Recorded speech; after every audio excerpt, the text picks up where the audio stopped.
I'm here at the 1889 Coffee House drive-thru to talk with owner Brett Winch about how his local business supports Helena's local sports teams. I've got my coffee and my Helena Bighorns burrito. Let's go inside. 1889 Coffee House supports all of Carroll College's athletics, as well as the Helena Bighorns.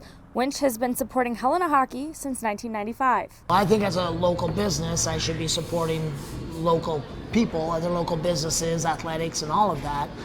I also feel that, especially the younger kids that are playing in this, it's very important for them to have as much popularity and recognition as they can, because the really young kids will look up to them just as adults we look up to our pro athletes. And so to me, it's just an important thing for the community to have all that growth building.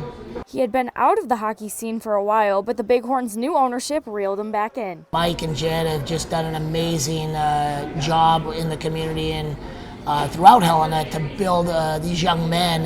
I call it a little empire that they built for themselves, and I'm just glad to be a part of it.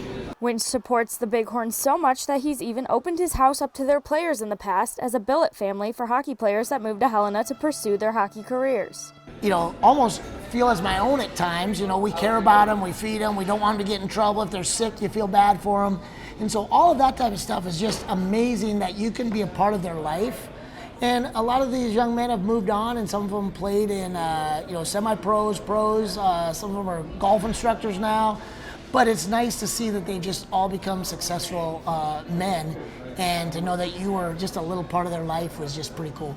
To give some insight on Winch's work ethic and just how much he supports these teams, he introduced the Helena Bighorns burrito. I knew that Mike and Jed were going to be all in with the Bighorns this year, and so I wanted to make sure we were all in. And so I was like, hey, would you guys allow us to make a food item out of, with this? And the word big, it's got to be big.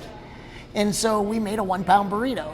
And it comes with, sausage, ham, egg, and cheese is a big thing. But then we throw a little bit of maple syrup in there too. And it literally, we weigh out every one, and it's got to be over 1 pound before we'll send it out. And as for 1889's future plans with the Bighorns, well, we'll just have to wait and find out. And next season, we're looking at coming out with another Bighorn item. I'm not going to say what it is yet, but we're looking at coming out with another Bighorn item that's going to be another 1-pound item. In Helena, Kennedy Broadwell, MTN Sports.